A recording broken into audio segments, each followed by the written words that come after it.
Okay, you just got your real estate license. Now what? I'm making this video to help you get your first real estate client. Maybe you're a brand new agent, maybe you're a somewhat experienced agent, you haven't gotten your first client yet. I'm making this video because I was a brand new agent and I had no clue what to do. The training I got was basically like call and text everyone you know that's in your phone book and just ask them if they know anyone that's looking to buy, sell, or invest real estate. And so I'm here to tell you there's some better ways to do it than that. And I want you to learn from my mistakes and have a successful real estate career. I'm going to share 4 ways for you to get your first client, and I'm going to share how to implement those, or something you can implement like in your business today. Before I share these secrets with you, if you think any of my content has been valuable, go ahead and subscribe to the channel. Okay, so I'm just going to give a quick summary of these 4 secrets. So number 1, provide value to a specific audience. Number 2, use social media. Number 3, network with people you know, and probably not the way that you think. And number 4, other agents. That one might be a little bit surprising, but let me go into the details of each. Number 1, provide value. Above all, our number 1 job is to provide value to our clients. What do you mean by that, Darren? So first and foremost, you have to look at it from this perspective, right? Buyers want to buy a home and sellers want a buyer to buy their home. And so your job as an agent is to bridge that gap, right? For every type of home or seller, there is the right buyer. If you look at it from that perspective, you need to think about your audience. If you're working with investors, they're going to want properties at a deep discount. They're going to be willing to take fixers. They're going to be willing to handle some headaches because they want it at such a discount. For example, right, like an investor that has cash and has crews to do renovations and they flip houses, they're going to be willing to take on a hoarder house. And now a different example, right, would be a first-time home buyer. They probably want something that they don't have to fix up. They probably want something that they can just move right into. Another example is like empty nesters. Maybe they have a big 2-story house and they can't go up the stairs anymore. It doesn't make sense for them to live there and they need to downsize into a single story. So think through your audience, think through the type of buyer and the type of property and match those things up. And so don't forget though, every buyer, they want a deal, right? So you got to figure out what that deal means to them. And then every seller, they want to maximize their equity. So here's one thing that you can implement in your business today that will help you get responses and help you get clients. And so that one thing is every week, email your database, your contacts with something called the deal of the week, right? You just put in the subject deal of the week, and then you put the city. In that email, you're going to basically share a home that you think is a great deal. It could be an off-market property. It could be a on-market property that you think is underpriced. Or even, this has happened twice for me now, you can send a property that's been sitting on the market for a long time and you think it's going to sell for much lower. So why I love the deal of the week is you're providing value to your database, right? Because they're looking at, wow, Darren knows the market. He sees these deals every week and they're going to get interested. So it shows that you're a local market expert and that you're consistent. So you got to make sure you send it every single week. And I didn't come up with this strategy on my own. It's actually from a guy named Sharon Srivatsa. He is the president of Real Broker. That's the brokerage that I'm at. And Sharon, he provides more value and tactical advice for real estate agents to make more and keep more than anyone else in the industry. Thank you, Sharon, for sharing the deal of the week. Since I've personally implemented this, I've gotten more responses than ever before. And I've actually closed 2 transactions from the deal of the week responses. So I hope you actually implement this in your business today. It's an easy one. But now let's go to secret number 2. Social media. You might be thinking, yeah, of course, I'm on social media. I'm on Instagram, I'm on TikTok, I'm on Facebook. I do all that stuff already. Why I think creating social media content is so important is, first, it makes you think about your audience. It's going to make you think about how you provide value to your audience. It's going to help you learn about the real estate process. It's going to help you become a trusted figure. So although you don't feel like a lot of people are looking at your content, people are always watching. They really are. They might not be engaging with it. They might not be liking it, but they are aware that you are out there creating it. And then also the thing that I love about social media is that it's low cost, right? You can do it yourself for free if you're willing to put in the time, and it has a huge reach. And it's a long-term play, right? It's going to help you build your brand over time. So I'm going to share that actually one of my first clients was from an Instagram video where I shared a home buying grant. So this was like not a down payment assistance program, but it's an actual grant that they didn't have to pay back. They got an amazing rate, and a first-time home buyer was interested in it. We had a conversation, and this is not someone that I like talk to all the time, but they DM me, and then we took the DM into like more information about the program.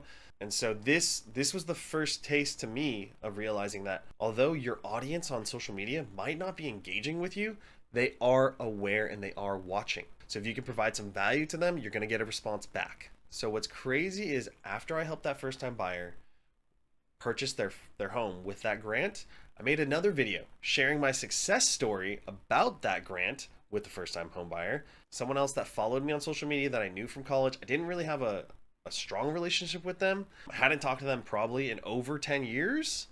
DM me, and they had said, oh, I've been working with another agent for about a year, no success. Seems like you know the area, seems like you're doing really well. I'd like to know more about that grant as well. And then I successfully helped that first time buyer with that grant purchase home. So moral of the story here is you're not going to know until you actually go out there and create the content, put yourself out there. If you're providing enough value, people will DM you. So here's 2 tips that you can implement today regarding social media. So number 1, don't just mindlessly scroll. Like when you're on the app, make sure you're on there for a reason, right? So let's say you're on Instagram. If you see real estate content that is engaging and you think provides value, then go ahead and recreate it. Put your spin on it though, right? Your audience needs to see your personality. And so I'm guilty of this, right? Like I'll doom scroll, I'll just go through blah, blah, blah, blah, blah, look at Instagram mindlessly, but try to really set some time aside and be mindful of when you're going through what content you think is good and make note of it and recreate, right? You got to put yourself out there. The second tip is don't think social media is going to be an overnight success. And what I mean by that is it's going to take time, and you're going to need to create some way to be consistent in creating content. And find the right platform for you, right? So like I'm very guilty of this. I'm inconsistent with my Instagram content, and I am working to find a system or figure out how I can batch create the content, and so it doesn't feel so overwhelming for me. And to be honest, like I personally like to consume YouTube much more than Instagram. I spend a lot more time watching videos on YouTube, and so that's actually what made me decide to start this YouTube channel. And so I've also found a much better rhythm with YouTube so I can be consistent. The 2 tips that you should implement today. So number 1, don't mindlessly scroll. Be on the app for a reason. Number 2, be consistent and find the platform that is right for you. If you thought this video has been helpful so far, go ahead and drop a comment. You can also leave in the comments what other type of content would be helpful for you in your real estate career. Without your feedback, I won't know if you like these videos, and I won't know what other questions you might have. All right, let's dive into secret number 3 of how you're going to get your first client. Network. So contrary to how I started out, just calling your friends and family, asking if they know anyone who's looking to buy, sell, or invest, definitely you're going to want to network with those people, but provide them value through that deal of the week. The deal of the week is a really easy touch. It's not like you're bothering them, and they are going to feel like you're providing value.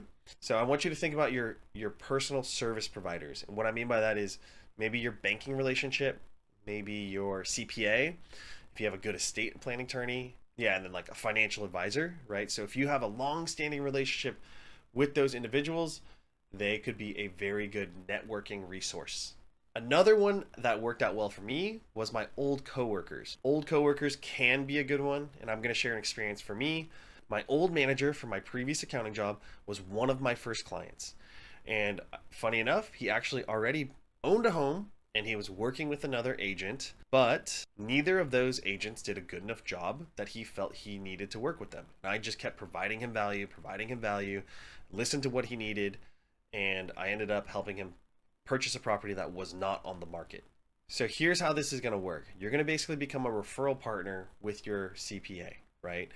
You love your CPA, you've been with them for 10 years, they helped you save $5,000 on your taxes. Obviously, don't do this with a service provider that you don't trust and want to refer, right? You have a real relationship, they provide a great service. You want to help your database know about this, so you're going to go to your CPA. You're going to ask your CPA, hey, thank you so much for helping me save all this money on my tax return. Are you accepting new clients? They're probably going to say yes. At that point, you can say, okay, well, are you open to me emailing my database, letting them know that you're offering like a free tax consultation, and maybe you have 5 more spots, and that you help me save $5,000. And so you're now helping your CPA get more clients, and you're helping your database save money on their taxes. So this is like a huge win-win. And now that you've shown your CPA, like, hey, I'm going to help you grow your business because I trust and love your service, they are probably going to, in return, start referring you business back. So for me, like, this is a win-win, right? And like I said, don't do this with a service provider that you don't love and would want to refer. But this is just a great way to provide value to everyone. To summarize the networking piece, this wasn't the way that I was taught when I first started, right? It was just call your friends and family. But when you have a professional relationship like this, it's much more powerful because these people are trying to grow their business as well. And so now the last little secret is you can get a ton of business from other agents. Like, you could literally find your first deal from other agents. You're probably wondering, like, what do you mean, Darren? Like aren't all other agents our competition? Well, no. There's about 3 million real estate agents in the United States, and a majority of them probably don't live in your city. So you can actually refer clients to each other. And I'm sharing this one because my second client was a referral from my friend who's a real estate agent in San Francisco. One of his good friends moved down here to Orange County, and they needed help buying their first home. So the referral was pretty straightforward, right? Most agents, they will just pay a portion of their commission, maybe 25 to 35% of the commission to the referring agent. And so this has actually been a great source of business for me. Like, I went to school in Northern California. I live in Orange County, but I have, family and friends in both areas. So I've referred business to my agent friends up in Northern California. Additionally, a lot of people in Southern California will buy homes in the desert, which is like a 2.5 hour drive away, like the Palm Springs, Coachella area.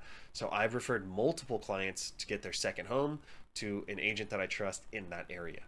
And so this is a great way to kind of grow your network and be able to help your clients wherever they go or wherever they want to acquire property. The tip for this one that you can implement today is, first, just think of all the people that you know that are agents in different cities, right? Give them a call, catch up with them, see how they're doing. If you trust them and you think they're going to serve your clients best, let them know that anyone that you know in that area is going to be their referral. And typically that's a two-way relationship, right? They'll probably send you clients back. And so if you don't know any agents in different cities, that's okay. That's cool. The way that you can meet them is maybe go to a real estate conference, right? So you're going to learn at the real estate conference, you're going to grow your skills, and then you're going to meet agents from other cities. That's another great way to meet referral partners. I really love seeing other agents do well. And so if you haven't had your first client, I really hope these strategies help you get your first client. And if you're an experienced agent who's feeling stuck, I hope this gives you a little bit of a different way to think about business. And so, yeah, here's the quick summary of it, right? Number one, provide value to a specific audience. Number two, social media, right? Stay consistent, find that right platform for you. Number three, network with your trusted service providers, right? Create those win-win situations for everybody. And number four, other agents. There's plenty of business for all of us in this country, especially if we're not in the same city or county. Obviously, I shared this because I hope you don't make the same mistakes I did, and I want you to have like a little tactical advantage. If you're feeling stuck and you want more information on how to learn from Sharon, how to implement any of these things that I mentioned, or you just want to reach out, go ahead and email me. I'm going to drop it right here.